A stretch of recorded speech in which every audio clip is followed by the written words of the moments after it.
question is, are there really different races? And the simple answer is no. There's only one race, the human race.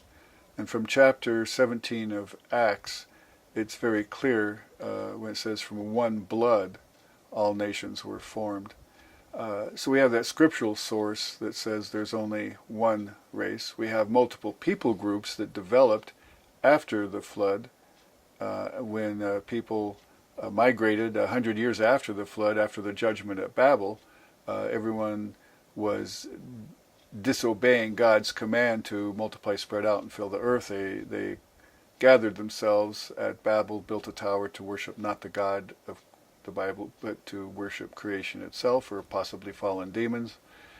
And so God said, okay, you guys aren't obeying me. So he then confused the languages, caused them to spread out, probably by family groups. And because when you can't understand each other, you get frustrated and you move away and separate.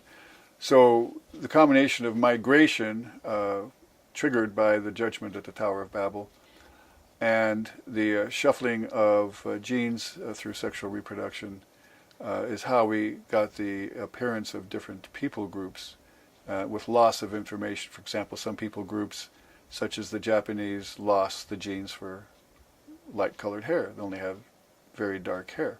Or other people groups lost the genes for straight hair and had just curly hair. I mean, all sorts of various things like that can be used to show that there are different people groups, but we're all just the one human race.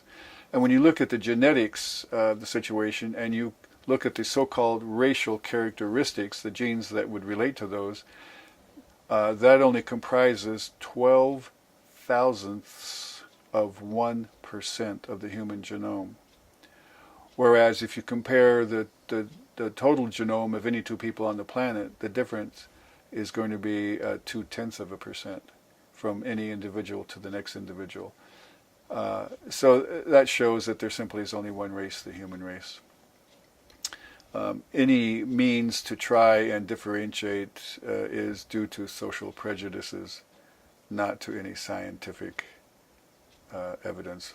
And genetics is very clear that there is only one race.